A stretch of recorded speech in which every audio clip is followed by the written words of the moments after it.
Your mindset is the root of your reality.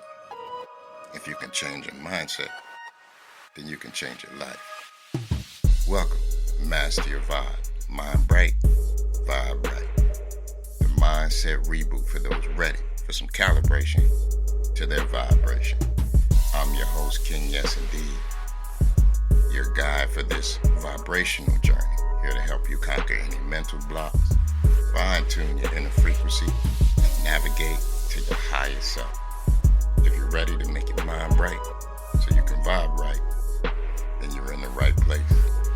Let the journey begin. Yes, indeed.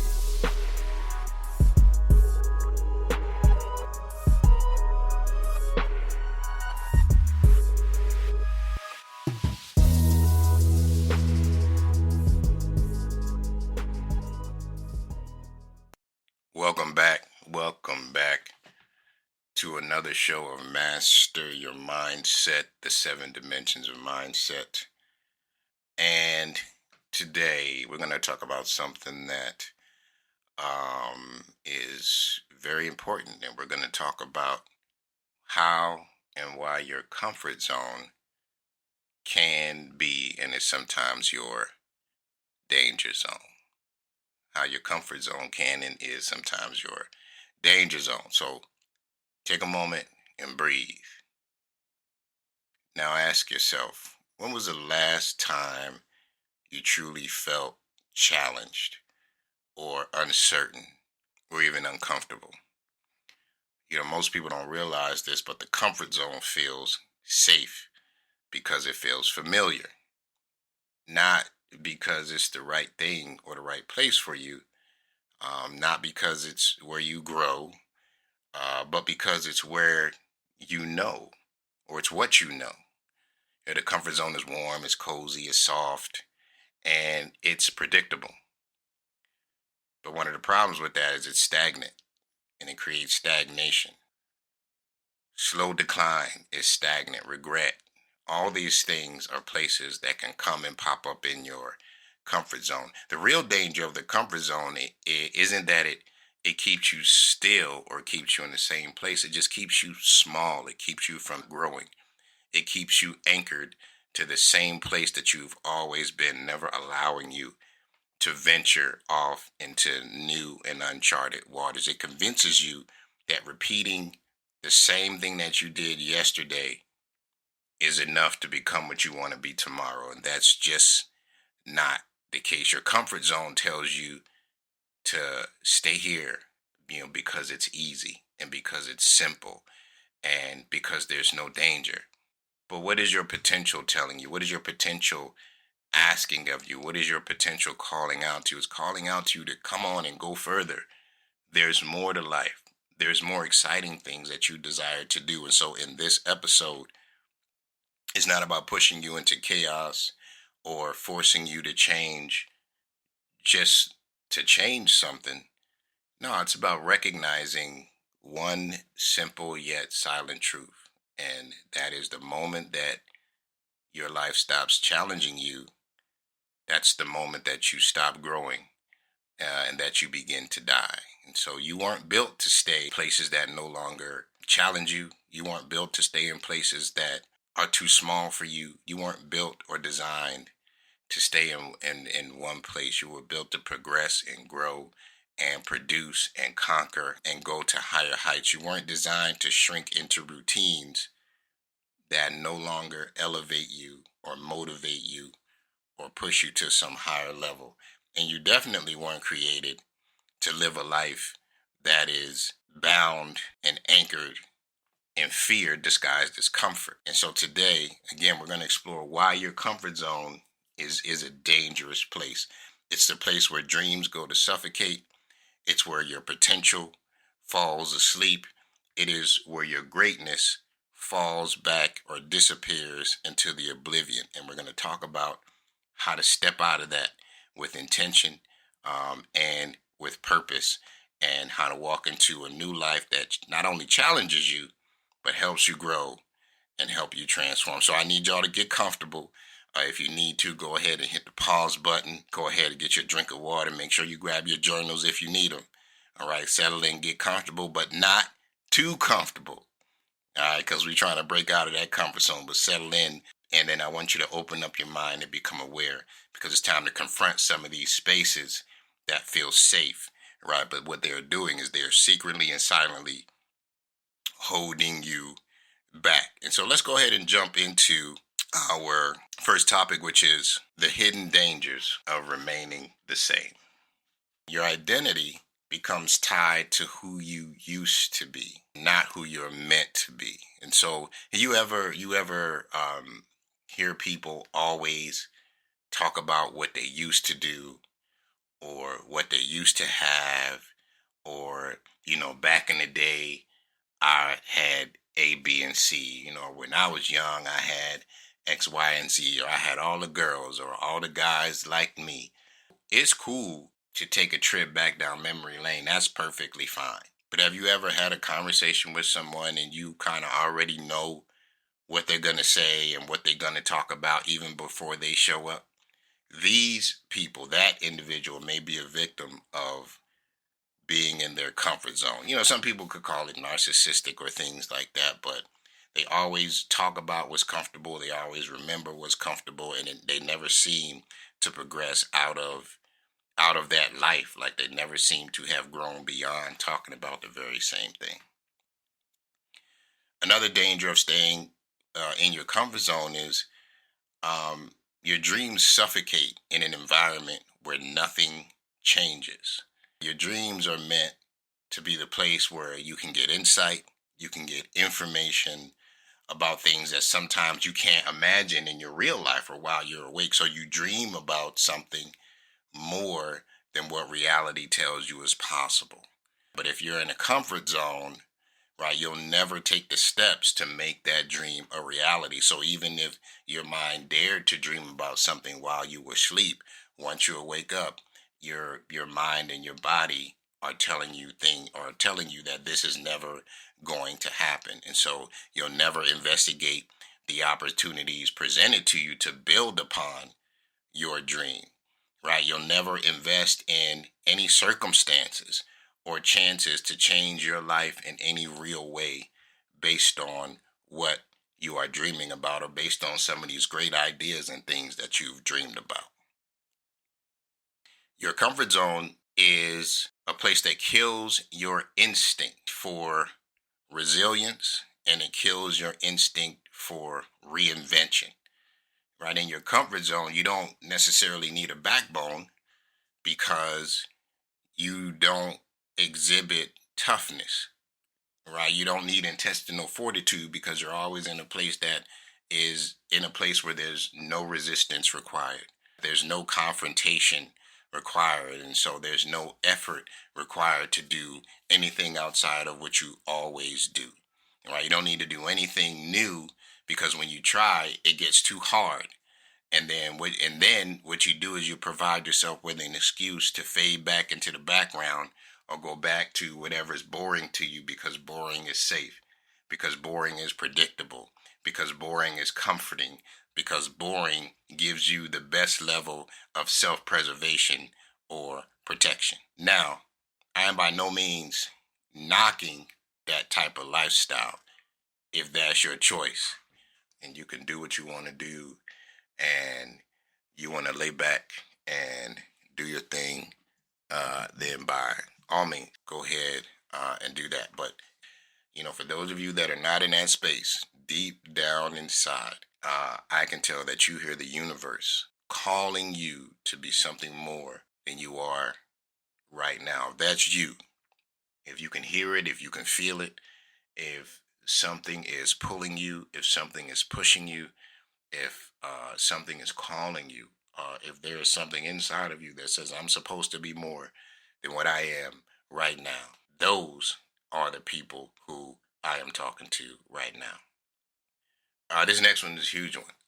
Your comfort zone will have you staying in unhealthy relationships, friendships, simply because they are familiar.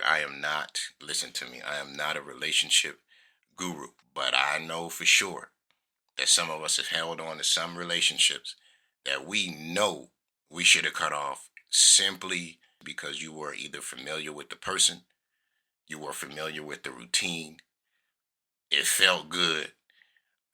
And there's even people that hold on to it because of some drama. Sometimes it is comfort in knowing what to expect from people, even if you know you're getting nonsense. There is comfort in the mundane routine, sometimes even when the relationship is abusive.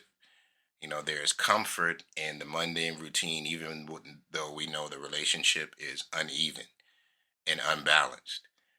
And again, some people, will remain in a relationship because all they know is drama, or they thrive on that for some strange reason. I get it. I don't do the drama thing, but I have been in relationships just out of routine and because it felt good. And this next one is there's comfort in knowing that you're not alone, right? There's comfort in feeling a warm body next to you, even though there's no emotional contact, even though you might not even have the physical contact. And in many cases, there's no spiritual or mental connection. It's just the fact that when you come home, someone is there, or when you show up, someone is there, or when you're home, someone is hopefully coming home to you. And so you remain in that relationship solely for that reason, even though it's unhealthy emotionally, physically, spiritually, and mentally. And finally, this one is probably a huge one as well. Some of us stay in these relationships for the financial comfort or for financial reasons, right? Staying with someone because they help support the lifestyle that you had or have, the house that you live in. They might be providing it. They might be providing everything that you need monetarily. You just enjoy, the way that you are living, and you can't imagine being able to do that on your own or without that person, or just the thought of going off and being by yourself, even though you probably know you should, or even though you feel like you should. The thought of that financial support is too much, and so you remain again in that comfort zone, right? The comfort zone, as I mentioned earlier, is where potential goes to sleep, and it sometimes will never wake up. Now, the good thing is there are some ways that we can step out of the comfort zone, and we're going to talk about some of those things. So, the first thing that you need to understand is discomfort activates learning and creativity. All right, moving away from your comfort zone can require you to develop some new skills, right? Learning a new job, learning a new trade, practicing something new, learning to paint, learning to play an instrument, right? All of these things, learning to speak in public is a huge one, right? Learning all of these things requires you to be creative and to learn something, right? It may require some quick thinking or some critical thinking, and that's key and critical to learning. It may also require some grit and some determination to push through one or two things in order to enhance your growth, even when they are difficult, even when they are uncomfortable, right? And that's what activates that desire to want to go back to your comfort zone is, when things press up against you, when there's resistance, when there's pushback, when there's a hurdle, when there's a trial. At that point is where typically, people who like the comfort zone a lot, they want to give up and they want to go back. But if you just push through one or two things and just continue to do it, you will find that you are learning and that your creativity is being enhanced. Another thing that will assist you in stepping outside of your comfort zone is challenging your mind to build mental toughness, to build discipline, and to build confidence, right? I want you to think about something you've had to work hard for, right? Something that didn't come easy. And how many times did you want to give up? Whether it was too hard, it was too expensive, it was too mentally challenging, it was physically demanding, it was too long, You had to drive too far. How many times did you want to give up? How much sleep did you lose? Or how many hairs on your head turned gray? Or how many of them did you lose? Right? How much money did you have to spend? How many tears did you shed?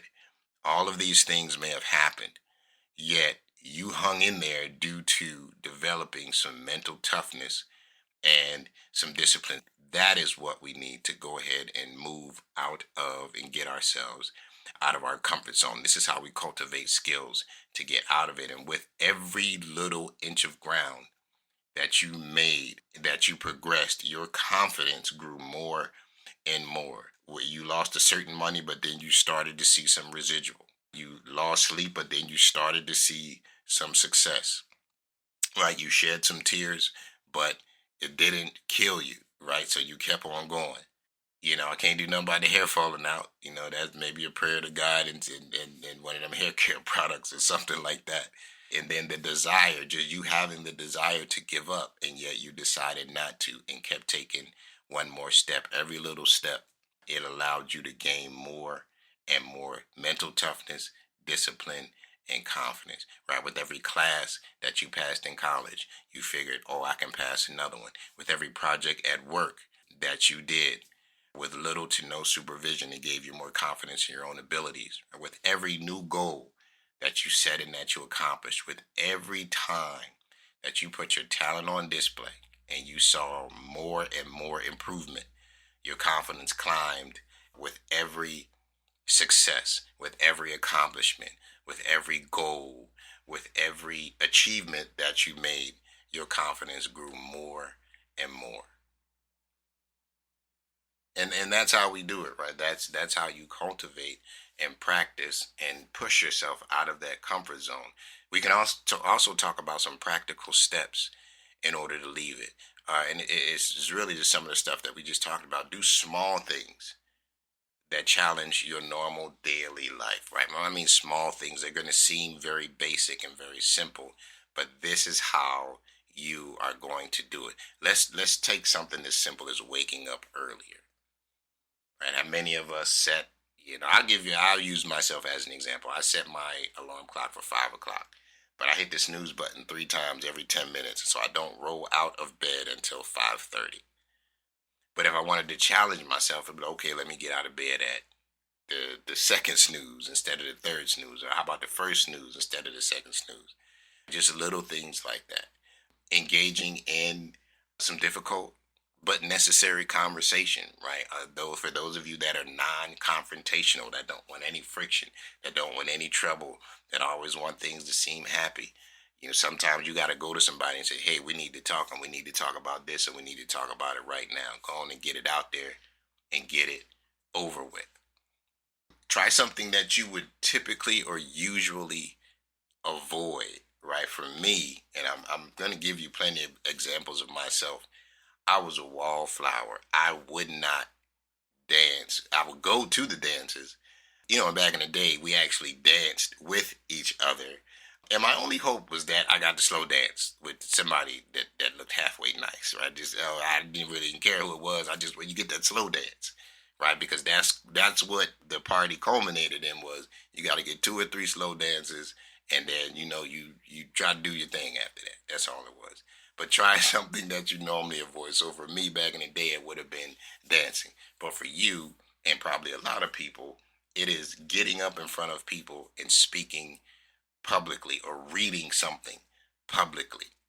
It could be, bungee jumping. It could be riding a bike. It could be roller skating. It could be swimming, going into the swimming pool. It could be a lot of different things, such as that, where you don't normally do it, but you just go ahead and give it a try. And usually you will find that you are going to have fun and enjoy doing it. Practice discipline when you don't feel like it. What do I mean by that? Again, if I work out, I work a regular 9 to 5. I actually work 6:30 to 3. I get home at about 3:30, and the last thing I want to do is put on my running shoes and go running. That is the time where you need to put on your running shoes and go run. For me, I struggle reading. It is very boring, but I like to learn, so it's a conundrum for a little bit. So you got to read to learn. But thankfully they have these audio books, and then they have your phone that will read certain things to you. So that kind of saves me on time. Another one, going to bed on time. Many of us like to stay up late and be doing Lord knows what, watching your favorite show, death scrolling, doom scrolling as they call it, just chit chatting on the phone, playing video games, whatever it is that we're doing. Let's practice a little bit more discipline about the things we know we should be doing, or the things that we know are going to benefit us. And let's start there. And once you do that, then you will start seeing that your discipline increases. One other thing you can do is set fear goals instead of comfort zones. So what do I comfort goals? I'm sorry, fear goals versus comfort goals. A goal that scares you, set to do that goal or plan to do that goal. If you have a fear of heights, most people don't like flying. So plan to get on a plane and take a short flight, maybe a 45-minute flight, an hour and 45 minutes flight to somewhere and back.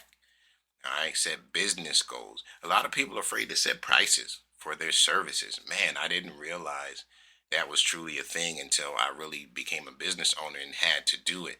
Telling somebody the price for your service, some people just absolutely cannot or won't do it. And what they will typically do is undercharge for services in most places where it would be like two or three or sometimes even four times the value. So make sure you charge the right price for your service.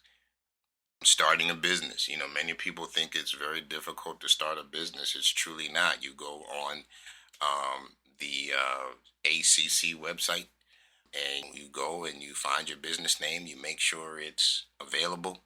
You pay the fee and tell them what you do, and that's it. Super, super simple. And again, that is the catalyst for you becoming a business owner. And then, of course, if you need a bank account, you go do that, and they'll walk you through all of that. Get your EIN, all that good stuff. Something like buying a house, a huge purchase, one of the biggest purchases you will ever make in your entire life. A very scary thing, and rightfully so. But unless you want to rent forever, or unless you want to be paying someone else's bills or mortgage, buying a house is something that you are going to have to learn to do. And while it can be scary, lean on those around you that have already been through that. It should be a little bit less stressful than you are probably making it out to be. Next, let's change your environment. Sometimes your comfort zone is a physical thing, right? You are in the same places, right? Sometimes you got to get out of your room. Sometimes you got to get out of your house. Sometimes you got to get out of your city, right? A lot of people have never left the city they're in, and they've lived there for 50 years. Go to a different city, even if it's within driving distance. Just go somewhere different. Get out of your state. I would say get out of the country, but right about now, I don't really know where I would go out of the country. Yeah, eventually we want to do it. I wouldn't risk it right at this point in time. But what I'm really saying is change your scenery. Go see something different. Go hear something different. Go smell something different. Go see different types of people and how they live in different places. What that's going to do is that's going to cause you to interact with some different people. They have different cultures all over the place. They have different types of hospitality. They have different meaning. They have different slang, different dress. Right? Go interact with these people and figure out how they are living. Figure out some things that you like. Figure out some things that you may not like. But you got to get around some different people, and allow them to impart their points of views, their thought processes upon you. Dissolve some of those unhealthy relationships and unproductive relationships that you have. I talked about those earlier, right? Maybe you need to clean up your real life friend list, right? Maybe that intimate or personal relationship that you're in, take some inventory on that. And if you are in it just because you don't want to be alone, you might want to look at that. If you are in it for financial reasons, well, I can't make those decisions for you. But if it's unhealthy, I would say take a look at that. And as even if you're married, I'm not an advocate of separation or divorce. but I am an advocate for a healthy relationship. So to me, that is the most important thing, that the relationship is healthy. So if you're in an unhealthy relationship, then my advice would be evaluate it. And if you need to move on, then by all means, please do so. Shifting your surroundings will shift your behavior. Adjust your daily routine, right? If you always go to the same store, go to a different one. Like if you shop at the same supermarket, go to the other one on the other side of town. If you have a favorite breakfast spot and that's the only place you ever go to a different one, that is in a different location, that's a different name. Add something like that your routine, so you can get out of the routine. This last one I think is underrated. It says rehearse your courage. You got to visualize success before you step out into it. And the reason why that's important is because your brain becomes familiar with the process mentally first, and then the physical will follow. You have to see yourself doing these things before it happens. So what you got to do is you got to see yourself doing something. You have to see yourself in a relationship that is successful and happy and healthy. You have to see your degree being handed to you as you walk across that stage. You have to see yourself crossing the finish line of the marathon that you are running. You have to see it, you have to feel it, you have to understand it. And then your mind and your body will be able to duplicate. It's like that. It's like that what the lethal shooter says. He takes a shot and he'll typically miss. And then what he says is, I understand it now. And then he does it again. And because he has visually went through all of these things, he saw it, he felt it, his mind and his body now understand it. Now he typically makes a shot. And that works truly in real life. All right, as always, we're going to get into some reflection prompts and some affirmation. So let's go ahead and start with affirmation number one. What am I calling patience that might actually be avoidance? Standing by waiting. What are you waiting on? Are you waiting or are you actually avoiding? What am I calling patience that may actually be avoidance? Again, what am I calling patience? What am I waiting on that I might actually be avoiding? Reflection prompt number two. What promise do I owe my future self? What is your future waiting on? What is your future dependent upon? What promise can you make today that will guarantee that you will walk into your future self? What promise can you make today that will better the chances of you walking into your designed future self? What promise do I owe my future self? Again, what promise do I owe to my future self? Reflection prompt number three. What part of my life feels safe but no longer feels alive? That's a critical one. You're safe, but there's no joy. Safe, but there's no excitement. Safe, but there's no growth. Safe, but there's no substance. Which part of my life feels safe but no longer feels alive? Your affirmations for this week, and I want you to walk with these. Remember, whatever you're doing, whatever routine you have, let's go ahead and fit these into this. Number one, I am willing to feel uncomfortable to become unstoppable.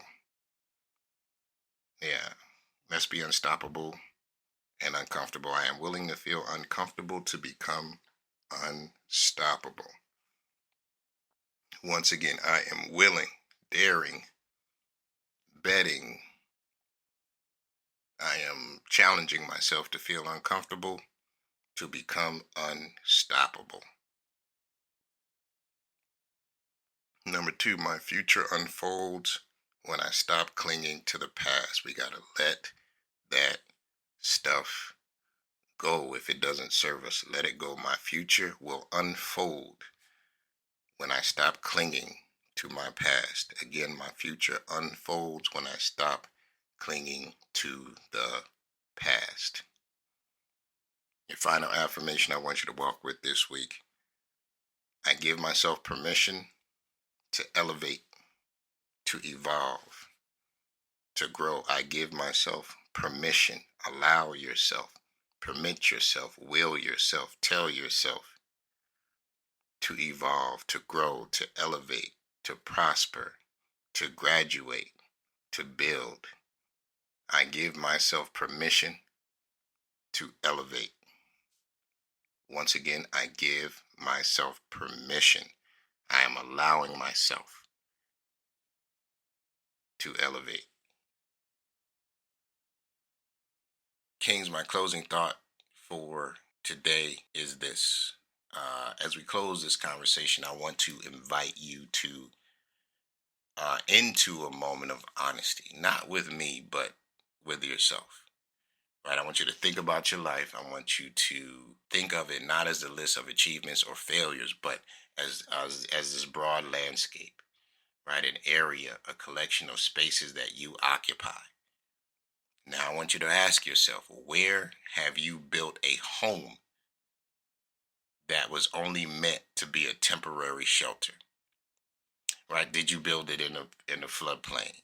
Right? Did you build it on sand where the foundation is not going to stand? Where have you stayed simply because the walls were familiar, even though the space was quietly falling apart around you?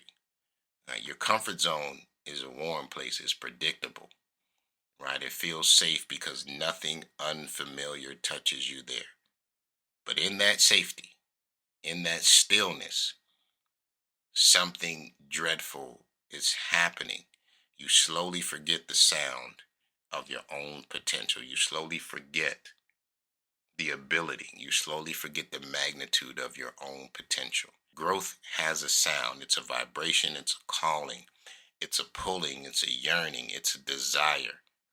And the comfort zone can drown that out, right? Not with noise, but simply with routine. The danger is not the comfort itself. It's just the slow erosion of curiosity, the slow erosion of courage, and the slow erosion of the capacity to deal with anything of any major significance. Now, your comfort zone convinces you that you have time. It convinces you that settling for anything is harmless. Repeating from yesterday the same thing today is acceptable. But you know and I know that this is not true. You feel the tension. You feel the restlessness. You feel the dissatisfaction. That is your inner being. That is your energy. That is your soul. That is your most highest self refusing and begging you not to allow it to shrink. Right? Every dream that you've ever had, right, it lives outside of the borders of comfort. All right, so as we move through today, carry this with you. The edge of your comfort zone is the doorway to your evolution, and it is time for you to open it and walk through it. Once again, the edge of your comfort zone is the doorway to your evolution, and it is time for you to open it and walk through it. Kings, as always, thank you. Kings, thank you for joining me on this episode of Master Your Mindset, the 7 dimensions of mindset. And I want you to always remember, check your vibe. Because if your mind is bright, then your vibe is right. Yes, indeed. People, if this podcast has shifted your mindset or moved you to change your vibe, don't keep it to yourself. Share it with somebody that you love, somebody that you care about, or someone that you believe can vibe in a new way. Leave me a review, subscribe, and follow me on Instagram at KingYesIndeed. Also, if you are interested in vibe coaching consultation, please email me at kingyesindeed@gmail.com. Let's find more personally tailored approach to your vibe. And yeah, I give one-on-one coaching. I can do group coaching through mind or vibe or mindset coaching classes. Until next time, people, check your vibe. Mind bright, vibe right. Yes, indeed.